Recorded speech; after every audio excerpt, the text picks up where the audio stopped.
మీరు దర్శించి ఒక్కసారి మీ కుటుంబాలను, విజయవాడ ప్రాంతమును ఇదిగోనైనా దర్శించునైనా విడుదల దయచేయండి ప్రభువా.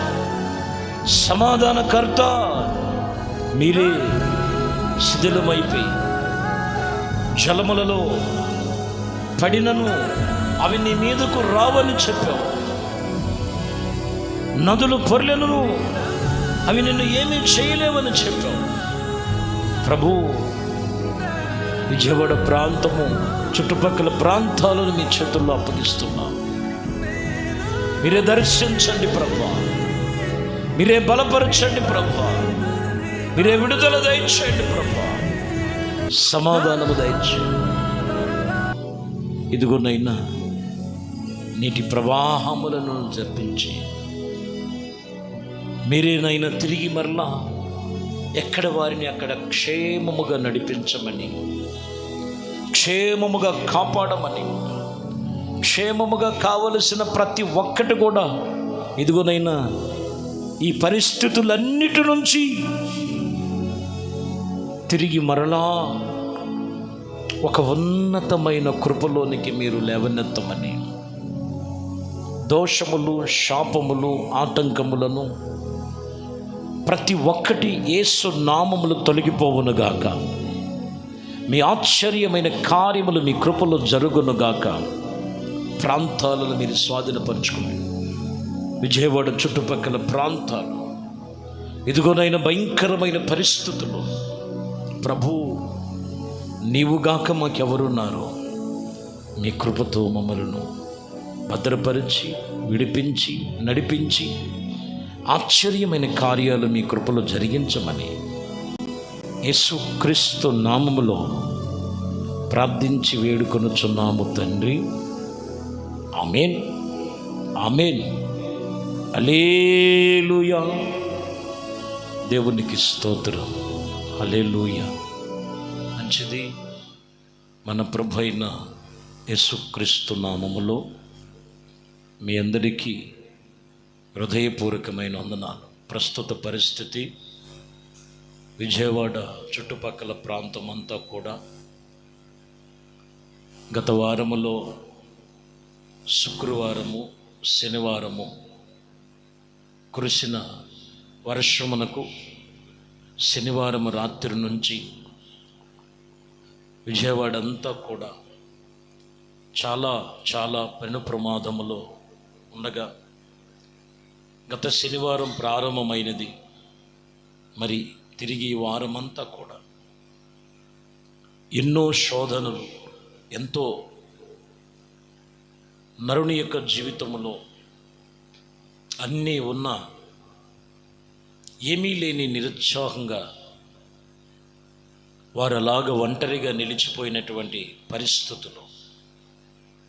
ఈ పరిస్థితులన్నీ దేవుడు తప్పించి తిరిగి మరలా మనకి, మన ప్రాంతానికి ఇచ్చిన సంఘాలకు తిరిగి ప్రభు ఆయన మునుపటి కంటే అధికమైన మేలులు, మునుపటి కంటే అధికమైన కృపలో, మునుపటి కంటే అధికమైనటువంటి దేవుని యొక్క మహాకృప మనకు కలుగునట్లుగా ఎవరికి వారు ప్రార్థన చేద్దాం. ప్రార్థన చేసుకోనండి.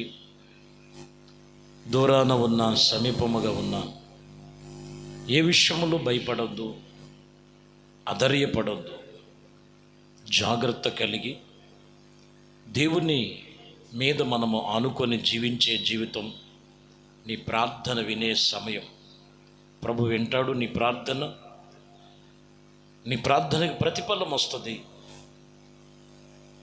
ఏ స్థితిలో ఉన్నా దేవుడు మిమ్మలను, మీ కుటుంబాలను అన్ని విషయాల్లో ఆయన లేవనెత్తగలిగిన వాడు. మంచిది. ఈ సమయంలో పరిశుద్ధ గ్రంథములో నుండి మీకా రాసిన మీకా గ్రంథం 2వ అధ్యాయములో 12వ వచనములో యాకోబు సంతతితో ప్రభు మాట్లాడుతున్నారు. యాకోబు సంతతి తప్పక నేను మిమ్మల్ని అందరినీ పోగు చేసేదను. ఈ వాక్యములో గమనించినట్లయితే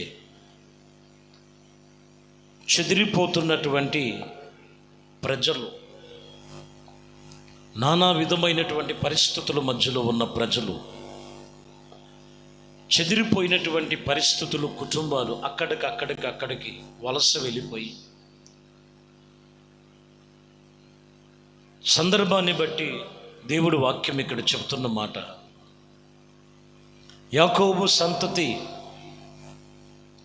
దేవుని ప్రజలైన వారు ఈరోజు మూలవాక్యము, తప్పక నేను మిమ్మల్ని అందరినీ పోగు చేసేదను, తప్పక మిమ్మల్ని అందరినీ పోగు చేసేదను. ఎక్కడెక్కడో ఏదో పరిస్థితుల మధ్యలో ఉన్నాం అని ఆధైర్యపడుతున్నటువంటి ప్రతి ఒక్కరితో దేవుడు వాక్యం ఈరోజు చెప్తున్నమాట, ఇదిగో నేను యాకోబు సంతతి వారిని తప్పక నేను మిమ్మల్ని అందరినీ పోగు చేసేదను. దేవుడు వాక్యం మనతో చెప్తున్నమాట.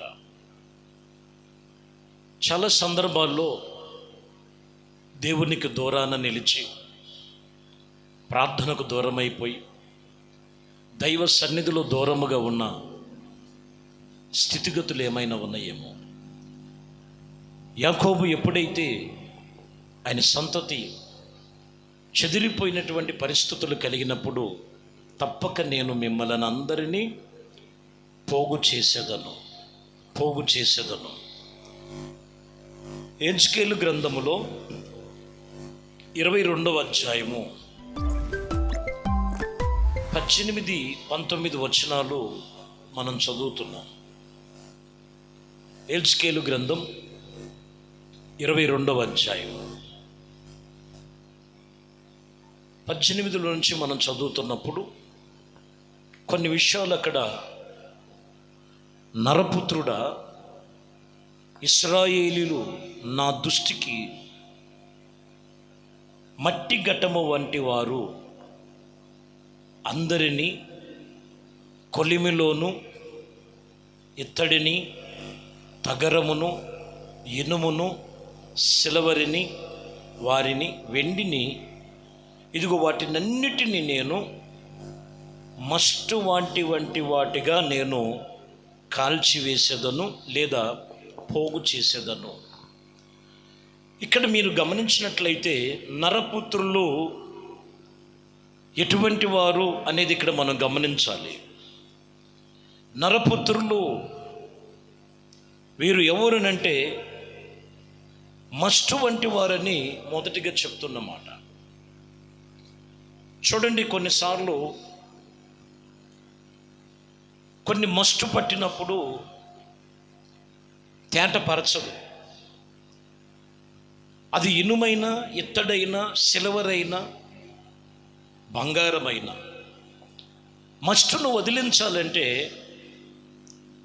వాటినన్నిటిని పోగు చేసి అగ్ని చేత కాల్చబడాలి. అగ్ని చేత కాల్చబడిన తర్వాత అవి వాటికి చక్కని రూపం ఇచ్చినట్లుగా ప్రభు ఈరోజు చెబుతున్నటువంటి ఈ వాక్యమును బట్టి, తప్పక నేను మిమ్మల్ని అందరినీ ఎందుకు పోగు చేస్తున్నాను అని చెప్తున్నాడంటే, నరపుత్రుడా, నష్టములో, కష్టములో, దుఃఖములో, వేదనలో, రోదనలో, శోధనలో ఉన్న జీవితాలలో నేను మరలా మిమ్మల్ని అందరినీ పోగు చేసి ఆ మస్టును వదిలించి ఒక మేలిమి బంగారముగా రూపుదిద్దుకున్నట్లుగా మీ జీవితాలను తిరిగి మరలా నేను పోగు చేసి ఒక రూపుదిద్దినట్లుగా దేవుడు మిమ్మల్ని అందరినీ కూడా అలాగున పోగు చేసి తప్పక నేను మిమ్మల్ని పోగు చేసేది కారణం ఏమై ఉన్నదంటే, నశించిపోతున్నటువంటి పరిస్థితులన్నిటిని కూడా చక్కపరచగలిగిన వాడు ఆయన. Praise the lord. 19లో కూడా చదివితే, కావున ప్రభు అయిన యెహోవా సెలవిచ్చినదేమనగా, మీరందరూ ఇదిగో మస్టు వంటి వారైతిరి, నేను మిమ్మలను యెరూషలేము మధ్యలో పోగు చేసేదను. ఎక్కడికంట పోగు చేస్తానంటున్నాడు. ఇక దేవుడు సన్నిధి ఉండదేమో, అసలు దేవుడు ఏమైపోయాడో, ప్రభువే ఉంటే మాకెందుకు ఇంత కష్టాలు, ఎందుకు ఈ శ్రమలు. చాలామంది కూడా ఇటువంటి పరిస్థితుల మధ్యలో ఖచ్చితంగా దేవుడిని జ్ఞాపకం చేసుకుంటారండి. ఎందుకంటే చెదిరిపోయిన అనుభవాలు. ప్రభు అంటాడు, మనిషి జీవితము ఇశ్రాయేలు ప్రజలతో పోల్చి ఆయన చెప్తున్నటువంటి మాట, మస్టు వంటి వారు, నేను మిమ్మలను యెరూషలేము మధ్యలోనికి పోగు చేసేదను. ఒకడిని వెండిగాను, ఇత్తడిగాను, ఇనుముగాను, సిల్వరిగాను, తగరముగాను మిమ్మల్ని అందరినీ పోగు చేసి కొలిమిలో వేసి దాని మీద అగ్ని ఉంచదను. ఆమేన్. పరిశుద్ధాత్మ అగ్ని చేత పరిపూర్ణులుగా మనం తీర్చబడాలి.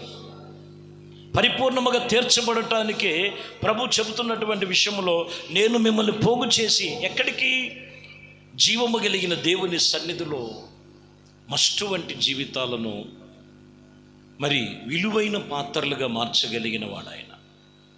ఈరోజు మీరు గమనించాలి ప్రియమైన దేవుని బిడ్డలారా, దేవుడు ఎందుకు పిలుస్తున్నాడంటే నష్టములో, కష్టములో, దుఃఖములో పడకుండా. లోకములో ఎన్నో నానా విధమైనటువంటి పరిస్థితులు పొంచి ఉన్నాయి. పొంచి ఉన్నటువంటి పరిస్థితుల్లో కొన్నిసార్లు పరిస్థితులన్నీ మీద పడిన తర్వాత అసలు దేవుడు ఉన్నాడా, దేవుడు ఉంటే ఎందుకింత పరిస్థితులు అంటే చాలా జాగ్రత్తగా గమనించాలండి. మనిషి జీవితంలో కొన్ని మస్తు పట్టినటువంటి ఉన్నప్పుడు ప్రార్థన మీద కానీ, దేవుడి మీద కానీ, దైవ సన్నిధిలో కొన్నిసార్లు లేకపోవటం, ఈరోజు దేవుడి కొరకు ఎదురు చూసేవాళ్ళు ఎందరో.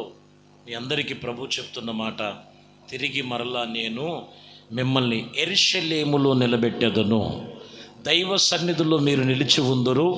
తిరిగి పూర్వ వైభవం కంటే ఇదిగో మీరు మీరు మీరు ప్రతి ఒక్కరు కూడా ఆ మస్టు శాతము తొలగించి మేలిమి బంగారము వంటి రూపమును రూపుదిద్దుకున్నట్లుగా దేవుడు ఒక్కొక్కరిని పోగు చేయునుగాక. దేవుడు ఒక్కొక్కరిని ఆదుకొనుగాక. దేవుడు ఒక్కొక్కరిని బలపరచబడునుగాక. దేవుడు ప్రతి ఒక్కొక్కరిని ఆయన కృపా హస్తములు చాపి నిన్ను నీ కుటుంబాలను ఆయన సన్నిధిలో నిలబెట్టదురుగాక. ఆమేన్. ప్రభు సన్నిధిలో వాక్యం చెప్తున్న మాట, విలాపి వాక్యములు ఉంటాయి. ఇర్మియా రాశారు 3వ అధ్యాయము 4వ వచనములో మనం చదువుతున్నాం.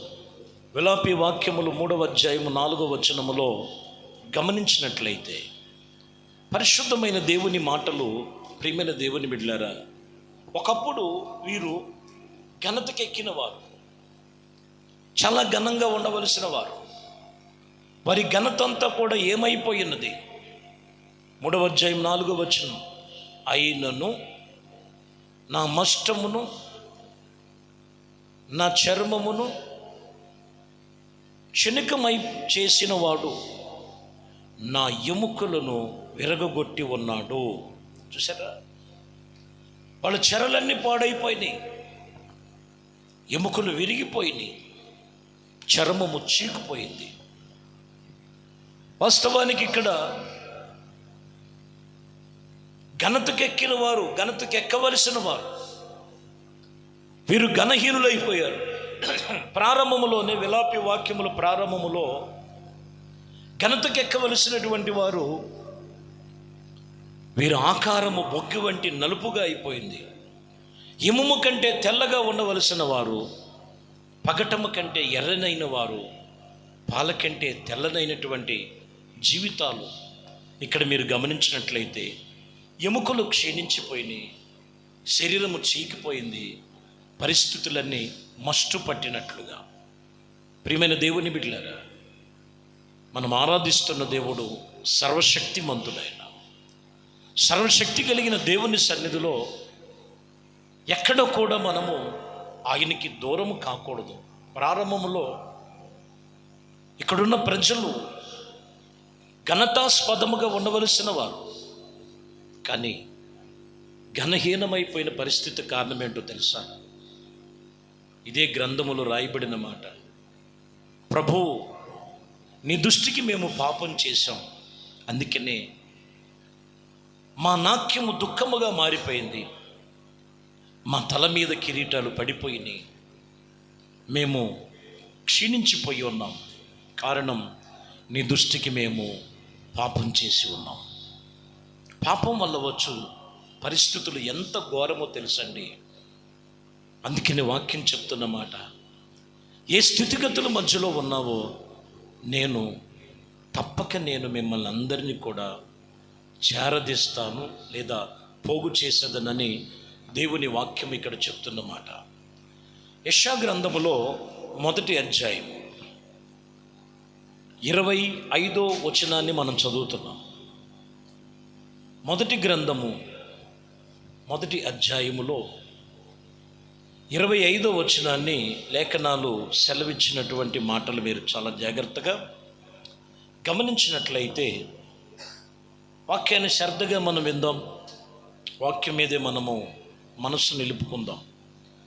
25లో మనం చదువుతున్నాం, నా హస్తము నీ మీద పెట్టి ఇదిగో నేను మస్టు వంటి జీవితమును నిర్మలము చేసి నీలో కలిగిన తరమంతయు తీసివేసేదను. ఇక్కడ మీరు గమనించినట్లయితే దేవుని హస్తము, ప్రభువు ఇశ్రాయేలు యొక్క దేవుడు బహుబలము కలిగిన వాడు. బహుబలము కలిగినటువంటి దేవుని సన్నిధిలో క్షీణించిపోతున్నటువంటి పరిస్థితులలో ఆయన హస్తమును చాపి ఆయన వారిని రక్షించటమే కాదు, వారిని అన్ని విషయములో కూడా ఆయన ఆదుకొనగలిగిన దేవుడు ఆయన. ఈరోజు మనము గమనించాలి ప్రియమైన దేవుని బిడ్డలారా, నీవు ఆయన సన్నిధిలో తప్పించబడాలి. తప్పక నేను నిన్ను పోగు చేసేదను, తప్పక నిన్ను మరలా నా సన్నిధికి నేను నిలబెట్టేదనని ఈరోజు వాక్యం చెప్తున్నటువంటి విషయం. ఒకటి ఇర్మియాలో చెప్పినప్పుడు కూడా అదే చెప్పిన మాట, దేవుడి దృష్టికి వీరు పాపం చేశారు, ఘనతాస్పదముగా ఉండవలసినటువంటి వారు ఘనహీనమైపోయారు. హెజ్కేల్లో చెప్పిన మాట కూడా, నరపుత్రుడా, మస్టు జీవితం మానవ జీవితం, అటువంటి జీవితాలను ఆయన సన్నిధిలో నిలబెట్టడానికి ఆయన మనల్ని పోగు చేసుకుంటున్నాడు. ప్రభువు యొక్క సస్యరుడిగా సంచరించినప్పుడు కూడా మీరు గమనించినట్లయితే ప్రయాసతో భారముతో ఉన్నవారు, ఆదరణ లేక కొట్టుకుపోతున్నవారు, ఆదరించే దిక్కులేనటువంటి వారిని ప్రభు ఆయన సన్నిధికి పిలుచుకొని ఆయన అనాది సంకల్పమైనటువంటి ఆయన కృప ప్రేమను వెల్లడిపరిచి ప్రతి మనిషి జీవితంలో ఒక నూతనమైన ధనముతో నింపినటువంటి ఆయన వాక్కుల చేత మీరు మీ కుటుంబాలు కట్టబడాలని ప్రభు చెప్పినటువంటి విషయమును ఈరోజు మనం జ్ఞాపకం చేసుకోవాలి. కాబట్టి నువ్వు ఏ విషయంలో నిన్ను విడిచిపెట్టాడు, నా స్థితిగతులు ఏమై ఉన్నవి అని నువ్వు అనద్దు, కానీ తప్పక నేను మిమ్మల్ని అందరినీ కూడా పోగు చేసేదను, లేదా ఆయన యొద్దకు ఆయన పోగు చేసి నిన్ను నిలబెడతానని వాక్యం చెప్తున్నమాట. 33వ అధ్యాయం 16లో కూడా మనం చదివితే, యెషయా గ్రంథములో 33వ అధ్యాయము 16వ వచనాన్ని చదువుతున్నారు. ఈ వాక్యములో మీరు గమనించినప్పుడు పర్వతములను శిలలో అతున్నటువంటి కోటగాను, తప్పగా అతనికి ఆహారము దొరుకును, అతనికి నీళ్లును అతనికి శాశ్వతముగా ఉండును. ఈ వాక్యములో మీరు గమనించినట్లయితే తప్పక అతనికి ఆహారము దొరుకును, అతని నీళ్లు అతనికి శాశ్వతముగా ఉండును. ఈ పరిస్థితులు చూసాం ఈ వారం అంతా కూడా. ఎంతో గొప్పగా చదువుకున్న వాళ్ళు ఉండొచ్చు, చదువు లేని వాళ్ళు ఉండొచ్చు, గొప్పవాళ్ళు అయి ఉండొచ్చు, గొప్పవారుగా లేకపోతే కొద్దిగా వారుగా ఉండొచ్చు. దాహం కోసం అలమటించిన వారు, ఆహారం కొరకు ఎదురు చూస్తున్నవారు, ఎందరో ఉన్నారు సహాయం కొరకు ఎదురు చూస్తూ. ఈరోజు ఇక్కడ మనం గమనించాలి, ప్రభు అంటారు ఈ వాక్యములో, తప్పక నేను అతనికి ఆహారము దొరికను, అతనికి నీళ్లును అతనికి శాశ్వతముగా ఉండునని వాక్యం ఇక్కడ చెప్తున్నమాట. ఎప్పుడు కూడా ఆయన పిల్లల్ని ఎప్పుడు విడిచిపెట్టడండి. కొన్ని పరిస్థితులు మానవ జీవితంలో ఎందుకు ఇలాగ వచ్చినవి అనేది నువ్వు కొన్నిసార్లు ఆలోచించి, మనిషి ఆలోచనకు మించిపోయినటువంటి దేవుని కృపలో మనము నిలిచి ఉండాలి. ఇక్కడ కూడా ఎందుకు పోగు చేస్తున్నాడు ఆయన? తప్పక నేను నిన్ను పోగు చేస్తున్నాను. ఎందుకు పోగు చేస్తున్నాడంటే, ఈ వాక్యములో మీరు నేర్చుకోవాల్సింది ఏంటంటే, శాశ్వతముగా నేను మీకు ఆహారాన్ని నేను దయచేస్తాను, నీకు దాహమునకు నీళ్లను నేను దయచేస్తాను. పరిశుద్ధ గ్రంథం ఏం చెప్తుందంటే, ఆహారం అనేది జీవవాక్యం, జీవాహారమై ఉన్నది. ఆ జీవాహారమును మనము ఎప్పుడు కూడా భుజిస్తూ ఉండాలి. వాక్యం మీదే కట్టుకోవాలి. దేవుడు సమృద్ధినిస్తాడు. ఎందుకు పోగు చేస్తున్నాడంటే, ఆయన వాక్యం వినండి, ఆయన వాక్యానికి లోబడి ఉండండి. ఆయన యందు భయభక్తులు కలిగిన వారికి ఏ మేలు కొదవలేదు కదా. యేసుప్రభు వారు చెప్తారు, ఆత్మ సంబంధమైన ఆహారముతో పాటు యోహాను సువార్తలో 6వ అధ్యాయములోకి వచ్చేలకే 27వ వచనం ఉంటుంది. ఇక్కడ అంటారు, ఆయన మరొక ఆహారాన్ని గురించి మాట్లాడుతున్నారు అక్కడ. నేను ఎందుకు పోగు చేస్తున్నానంటే, వీరందరికీ శాశ్వతమైనటువంటి ఆహారమును కలుగు చేయాలి. 27లో మనం చదువుతున్నాం, క్షేయమైన ఆహారము కొరకు కష్టపడుకుడి, కానీ నిత్య జీవము కలుగు చేసే అక్షయమైన ఆహారము కొరకు కష్టపడుడి. ఆ రోజుల్లో ప్రభు సన్నిధిలో ఆయన యొద్దకు వచ్చేవాళ్ళు. దేనికోసం అంటే, రొట్టెల కోసం. ప్రభు చెప్తాడు, క్షయమైన ఆహారం ఉంది, అక్షయమైన ఆహారం ఉంది. ఈరోజు ప్రభు ఇచ్చేది ఏంటంటే అక్షయమైన ఆహారం. అదే జీవాహారమై ఉన్నది. జీవాహారమై ఉన్నటువంటి సర్వశక్తి కలిగిన దేవుని సన్నిధిలో మనము ఆయన ఆహారాన్ని భుజించేటువంటి అనుభవాల మధ్యలో కలిగి ఉండాలంటే, ముందు దేవుని వాక్యం కొరకు మనం ఎదురు చూడాలి. చాలామంది జీవితంలో ఈరోజు దేవుడు వాక్యం ఏం చెప్తున్నారు, ఈరోజు అంశమే అది ఏంటంటే, తప్పక నేను మిమ్మల్ని అందరినీ పోగు చేసేదను. ఒకటి, ఎందుకు పోగు చేస్తున్నానంటే, మస్టు పట్టినటువంటి వారి జీవితాల్ని వాక్యం అనేటువంటి మెరుగుపట్టి నిన్ను ఒక చోట ఆయన ఒక సురక్షితముగా కాపాడటానికి. 2, ఆయన ఎందుకు పోగు చేస్తున్నారంటే, నిన్ను యెరూషలేము అనగా దైవ సన్నిధిలో నీవు నిత్యము నిలిచి ఉండటానికి ఆయన పోగు చేస్తున్నారనేది మనము 2వ విషయంలో మనము జ్ఞాపకం చేసుకోవాలి. 3వ విషయంలో ఇక్కడ మనం గమనించాలి, మనకి ఆయన ఎందుకు పోగు చేసి నా యొద్దకు రమ్మని ప్రభు పిలుస్తున్నాడంటే, అక్షయమైన ఆహారం ఉన్నది. అక్షయమైన ఆహారం కొరకు మీరు కష్టపడండి, కానీ క్షయమైన ఆహారం కోసము కాదని 27వ వచనంలో, క్షయమైన ఆహారము కొరకు కష్టపడకూడదు, కానీ నిత్య జీవమును కలుగు చేసేటువంటి మరి అక్షయమైన ఆహారం ఉన్నది. ఈరోజు అక్షయమైన ఆహారము కొరకు ఎందరు వెతుకుతున్నారో ఒకసారి గమనించాలి. జీవము కలిగిన దేవుడు గొప్పవాడు, ఆయన సర్వశక్తిమంతుడు. ఈరోజు ఎన్నో పరిస్థితులు మనకి కొన్ని పరిస్థితులు నేర్పిస్తున్నాయి. నేర్చుకునేటువంటి అనుభవాల్లో మనం ఉండాలి. అక్కడే మనం ఆగిపోయే పరిస్థితుల్లో ఉండకూడదు. ఎన్నో పరిస్థితులు చూపిస్తున్నాయి, ఈరోజు మనకి నేర్పిస్తున్నాయి. వాటినన్నిటిని జయించాలంటే దేవుడు వాక్యమే మనకు ఆధారం. దేవుడి వాక్యం మీద నువ్వు ఆధారపడి ఉండు. నువ్వు ఏ స్థితిలో ఉన్నావు, ఏ పరిస్థితుల్లో ఉన్నావు, ఏదైనా నీకు సహాయం వస్తే తాత్కాలికమైన సహాయాలే, కానీ సహాయం అనేది పైనుంచి వచ్చినప్పుడు ఆకాశవాక్యాలు విప్పగలిగిన వాడు, అంతరిక్ష ద్వారములు తెరవగలిగిన వాడు నీ గిన్నె నిండి పొంగి పొర్లేటట్లుగా చేస్తాడు ఆయన. ఆయనకి అసాధ్యమైనది ఏమీ లేదు. నేను ప్రకటిస్తున్న యేసుక్రీస్తు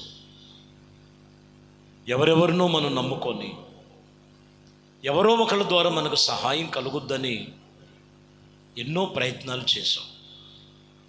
అందుకని ఇక్కడ అంటాడు, క్షయమైన ఆహారం వద్దు, అక్షయమైన ఆహారము కొరకు మీరు ప్రయాసపడండి, కష్టపడండి.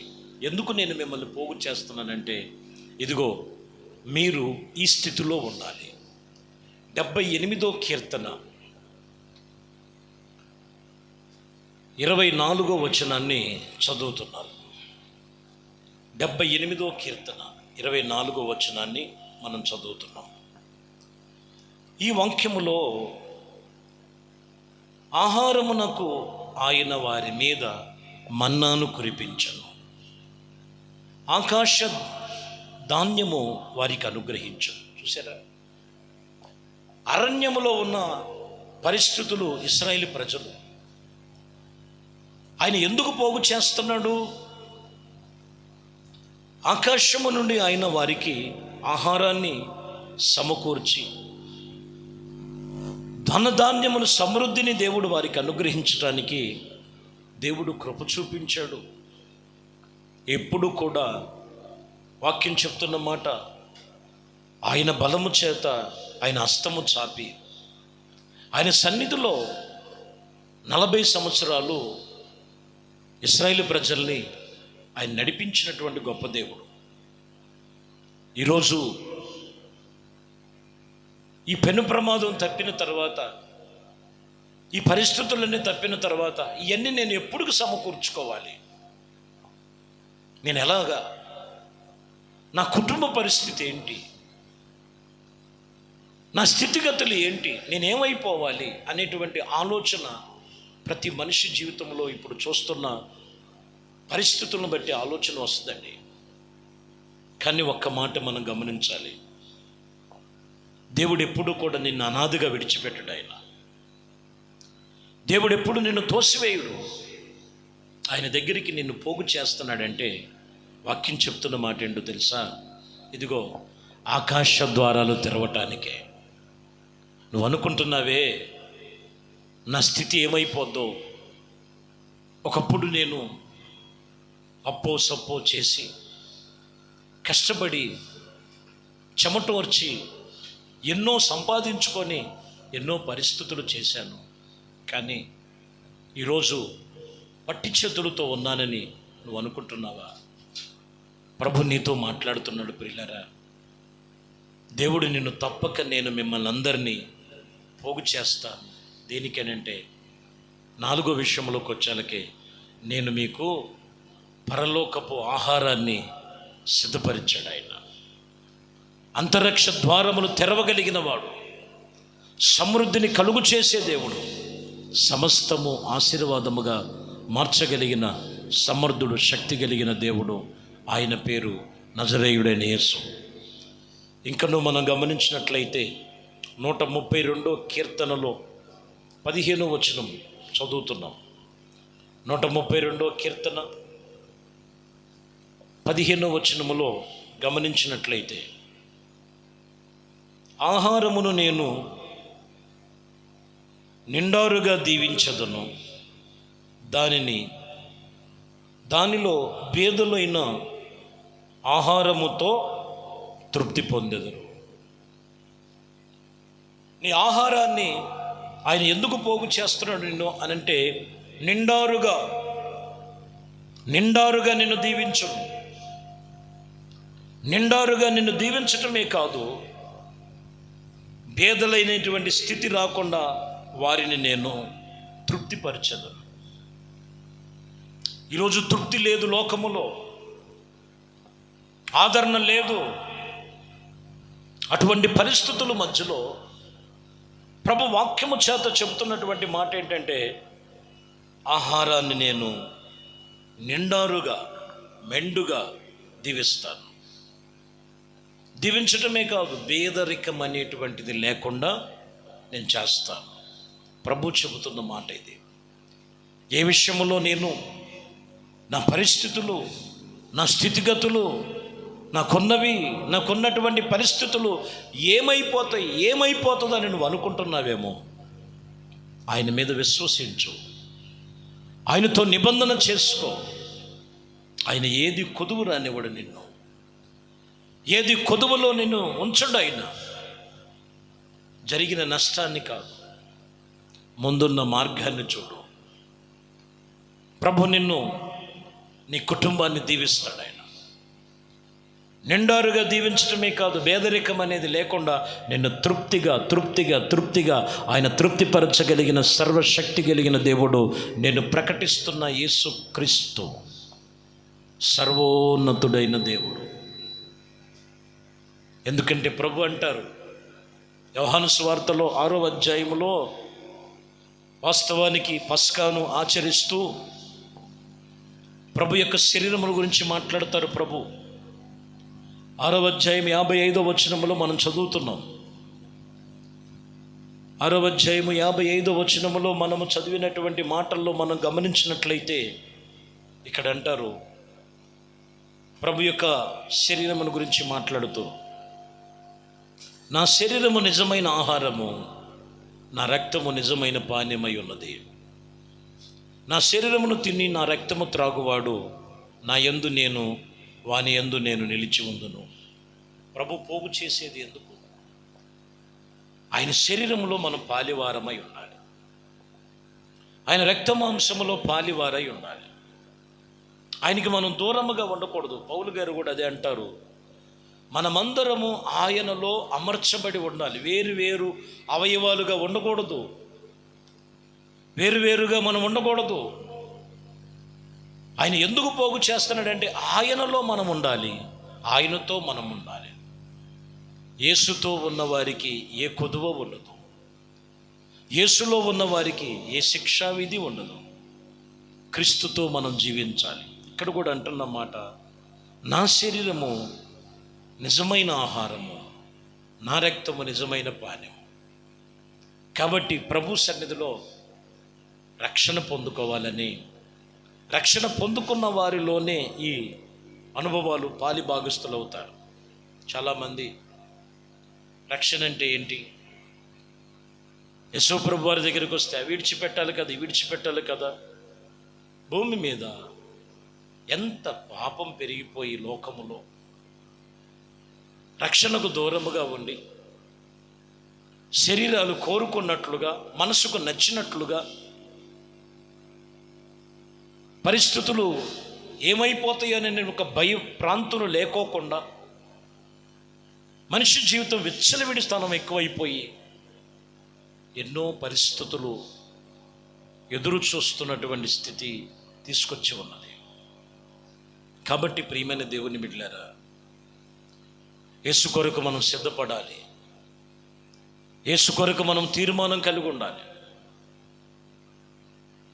వాక్యములో చెబుతున్న మాట, ఏది కోల్పోయావో పోగు చేసుకో. లూకా సువార్తలో 10 వెండి నాణ్యాలు ఉంటాయి, అందులో ఒక నాణ్యం పోయింది. ఆ నాణ్యము పోయింది, దొరికేంత వరకు కూడా దీపం వెలిగించి వెతికి వాటిని పోగు చేసుకోమని చెప్పినట్లుగా ప్రభు చెప్తున్న మాట. అది దొరికేంత వరకు కూడా శ్రద్ధగా వెతికినట్లుగా వాక్యం చెప్తున్న మాట. లూకా సువార్తలో 15వ అధ్యాయంలో ఉంటుంది ఈ మాటలు. ఇశ్రాయేలు ప్రజలకి దేవుడిచ్చినటువంటి 10 ఆజ్ఞలు సూచనగా మనం చూడొచ్చు. ఏ ఒక్క ఆజ్ఞ తప్పిపోయినా, ఆజ్ఞ ఎక్కడ పోగొట్టుకున్నావో,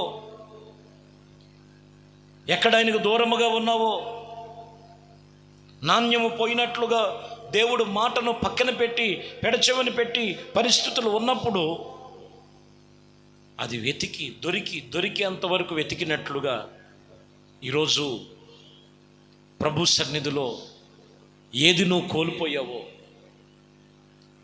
ప్రభువా నీ ఆజ్ఞలు నేను ఎక్కడ మీరి ఉన్నాను, దీపం వెలిగించి, రక్షణ దీపం వెలిగించుకొని, ఆత్మ దీపం వెలిగించుకొని, దేవుడు ఆజ్ఞలను మనం ఎక్కడ మేరక దేవునితో మనం నిబంధన చేసుకొని అది దొరికేంత వరకు దాన్ని వెతికి, ఇదిగో ఎప్పుడైతే ఆమె సమకూర్చుకొని ఉందో తన పొరుగు వారిని పిలిచి, నా నాణ్యము పోగొట్టుకున్నది తిరిగి మరల నేను పోగు చేసుకున్నాను, నాకు దొరికిందన్నట్లుగా ఈరోజు ప్రభువుని విడిచిపెట్టిన స్థితి ఎక్కడైనా ఉన్నదేమో, ప్రభువుకు దూరాన ఉన్న రోజులు ఏమైనా ఉన్నాయేమో, ప్రభువుకి ప్రార్థన చేయకోకుండా, నీ ఆత్మదీపం వెలిగించుకోకుండా ఎక్కడ దూరాన ఉన్నారో ప్రభు ఈ వాక్యము చేత నీతో మాట్లాడుతున్నారు.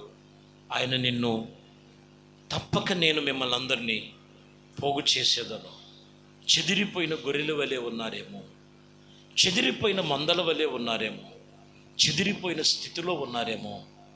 దేవుడు ఈ వాక్యమును బట్టి ఈ లైవ్లో ఏకీభిస్తున్న నీతో ప్రభు చెబుతున్న మాట, నేను మిమ్మల్ని అందరినీ పోగు చేసేదను. హోషేయ గ్రంథములో దానియేలు గ్రంథం పక్కన ఉంటుంది. హోషేయ గ్రంథం 6వ అధ్యాయము 3వ వచనాన్ని చదువుతున్నారు. యెహోవాను గురించిన జ్ఞానము సంపాదించుకుందము రండి, యెహోవాను గురించినటువంటి జ్ఞానము సంపాదించుకుందము కొనుటకు ఆయనను అనుసరించదము రండి. ఉదయము తప్పకుండా వచ్చిన రీతిగాను ఆయన ఉదయించను, వర్షము వలె ఆయన నీ మీదకి వచ్చి భూమిని తడిపినట్లుగా తొలకరి వర్షము కడవరి వర్షము ఆయన వారి మీద కురియజేసెను. ఆమేన్. ఇక్కడ మీరు గమనించినట్లయితే దేవుడు గూర్చినటువంటి జ్ఞానము కొంతమందికి లేదు. అందుకని ఇక్కడ అంటారు, దేవుని గూర్చినటువంటి జ్ఞానము సంపాదించుకుందాము రండి, ఆయన గురించినటువంటి జ్ఞానము సంపాదించుకుందాము రండి, ఆయనను అనుసరించదము రండి. ఉదయము తప్పక నీ మీద ఉదయించినట్లు, ఉదయము తప్పక నేను నీ మీద ఉదయించినట్లు ఈ రాత్రికాల సమీపములో నీవు నష్టమని పొడచూపుతున్నావే, దేవుని మీద నువ్వు మనస్సును నిలుపుకొని ఆయన సన్నిధిలో ప్రార్థన చేస్తున్నావు. ఖచ్చితంగా చీకటి తెరలు తొలగించి నీతి సూర్యుడైన యేసుక్రీస్తు నీ మీద ఒక్కొక్కరి మీద ఉదయించునుగాక, ఉదయించునుగాక. పోయిన నష్టములన్నిటిలో దేవుడు నీకు కార్యములు జరుగునుగాక. కష్టములన్నిటిలో నుంచి ఆనందముతో నువ్వు గంతులు వేయదువుగాక. నష్టములన్నిటిలో నుంచి దేవుడు రెండింతలుగా ప్రభుని ఆశీర్వదించునుగాక. దేవుని జ్ఞానము నీకు కలుగునుగాక. దేవుని గూర్చినటువంటి కృప నీకు కలుగునుగాక. దేవుని గూర్చినటువంటి ఆయన సన్నిధిని, ఆయన జ్ఞానమును, ఆయన కృపను మనం వెతికినట్లయితే నీతి సూర్యుడు నీ మీద ఉదయించునుగాక. ఆమేన్, హల్లెలూయా. ఎక్కడ నువ్వు దూరాన ఉన్నావో దైవ సన్నిధికి, దేవునికి నీ హృదయం, ఆయన ఎందుకు నిన్ను పోగు చేస్తున్నారంటే నీ మీద ఆయన ఉదయించాలి, ఆయన ఆశీర్వాదం ఉండాలి, ఆయన దీవెనలు ఉండాలి, ఆయన కృప నీకు ఉండాలి. కాబట్టి ప్రియమైన దేవుని బిడ్డలారా, ఏ స్థితిగతుల మధ్యలో ఉన్నావు, ఏ పరిస్థితుల మధ్యలో ఉన్నావు, నీవు ఈరోజు వాక్యం చెప్తున్నమాట, తప్పక నేను మిమ్మల్ని అందరినీ పోగు చేసేదను. ఆయన ఎందుకు పోగు చేస్తున్నారు అనేది మనం గమనించినట్లయితే, నరపుత్రులు ఇదిగో వారిలో మస్టు పట్టినట్లు, కొందరిలో ప్రార్థన చేసుకునే వారిలో మస్టు పట్టి ఉన్నప్పుడు చూడండి, ఆ మస్ట్ అనేది మీరు గమనించినట్లయితే ప్రత్యక్షపు గుడారములలో దీపవృక్షములు ఉంటాయి. దీపవృక్షములు ప్రతిరోజు సాయంత్రం యాజకుడు వెళ్ళి ఆ దీపవృక్షమును చూడాలి. ఆ దీపం ఎక్కడైనా కాస్త మస్టు పట్టిందేమో కాస్త ఆ ఒత్తును కొంచెం కట్ చేసి చక్కగా వెలిగేటట్టుగా చేస్తాడు. మస్టు పట్టిందనుకోండి, దీపం ఏమవుద్దంటే పూర్తిగా ఒత్తికి ఎప్పుడైతే మస్టు పట్టిందో ఏమైపోద్దండి, వెలుతురు తగ్గిపోద్ది, చీకటిమయమైపోద్ది. ఈరోజు కొంతమంది జీవితంలో చీకటి అలుముకుంటానికి కారణం ఏంటంటే, దేవుడి పిల్లలే, దేవుడు నమ్మిన వారే, ప్రభుతో నడిచిన వారే అని అనుకుంటున్నారు. కానీ ఎక్కడ మస్టు పట్టిందో ఒక్కసారి ఆత్మ సంబంధముగా నువ్వు ఆలోచన పెట్టాలి. 2, ఘనతకు ఎక్కవలసిన వారు ఘనహీనులుగా మరలా విడిచిపెట్టిన పరిస్థితుల్లోనికి ఎందుకు దిగజారిపోయారు మీరు గమనించాలి. అందుకని అంటాడు, యెరూషలేములోనికి నేను మిమ్మల్ని అందరినీ పోగు చేస్తున్నాను, ఆయన సన్నిధిలో మీరున్నారు. 3, నేను మిమ్మల్ని అందరినీ ఎందుకు పోగు చేస్తున్నానంటే నీ ఆహారమును నీ పానీయమును దీవించడానికి. 4, ప్రభువే జీవాహారమై ఉన్నాడు, క్షయమైన ఆహారము కొరకు కాదు కానీ అక్షయమైన ఆహారము కొరకు మనం ప్రయాసపడాలి. 5, దేవుని వాక్యం ఇక్కడ చెప్తున్న మాట, నిన్ను పోగు చేస్తున్నది ఎందుకు అని అంటే, ఇదిగో నీ మీద నీతి సూర్యుడు ఉదయించటానికి. కాబట్టి దేవుని వాక్యం ఈరోజు మనతో చెప్తున్న మాట, నిన్ను ఆయన యొద్దకు పిలుస్తున్నాడు. ఆపివేసిన నీ ప్రార్థన ప్రారంభించు. అక్కడే ఆగిపోయిన నీ విశ్వాసం ఉందే, ఆ విశ్వాసాన్ని మరలా వ్యక్తపరచు. ఎందుకంటే పేతురు కూడా నీళ్లను చూసి భయపడ్డాడు, ముందుకు కొనసాగలేకపోయాడు. విశ్వాసం ఉన్నంత వరకు బాగానే ఉన్నాడు. ఎప్పుడైతే అవిశ్వాసం వచ్చేసిందో మునిగిపోవటానికి స్థితిగతులు అయిపోయాయి. ఒకటి మీరు గమనించాలి, భూమి మీద ఒక వారం నుంచి, అది భూప్రపంచమంతా కాదు, విజయవాడ ప్రాంతంలో నీటి ప్రళయం, నీటి జలం వస్తే చూడండి, మనిషి జీవితం అతలాకుతలం అయిపోయింది. బైబిల్ చెప్తున్న సంగతి, ప్రభు రాకడ ఎలా ఉంటుందో మరి చూడండి. ప్రభు రాకడలో ఆ స్థితిలోనికి వెళ్ళకూడదు అనుకున్న ప్రతి ఒక్కరూ ఈరోజు ప్రభుతో మనం తీర్మానం చేయాలి. ఏది శాశ్వతమైంది కాదండి, ఏది మనతో ఉండదండి. యెహోవా ఇచ్చును, యెహోవా తీసుకున్నాను. తల్లి గర్భములో పిండముగా నిర్మించిన నిర్మాణకుడు యేసుక్రీస్తు. కాబట్టి నేను గొప్ప చదువుకున్న వాడిని, నేను గొప్ప అందము కలిగిన వాడిని, నేను గొప్ప బలము కలిగిన వాడిని, నేను గొప్ప పేరు ప్రఖ్యాతి కలిగిన వాడిని నువ్వు అనుకోవద్దు. కానీ మనల్ని కాపాడుతున్న దేవునికి, ఆయన సన్నిధిలో మనము శిరస్సు వంచి నమస్కరించి, నీవే నాకు ఆధారము, నీవే నాకు దిక్కునైనా అని ప్రభుతో నువ్వు తీర్మానం చేయి. ఎక్కడ నీవు దేవునికి దూరముగా ఉన్నావు, ప్రభుతో నీవు ఈ రాత్రికాల సమీపంలో ప్రార్థన పూర్వకంగా సిద్ధపడదాం. కళ్ళు మూసి దేవుడి మాటలు దీవించి ఆశీర్వదించునుగాక.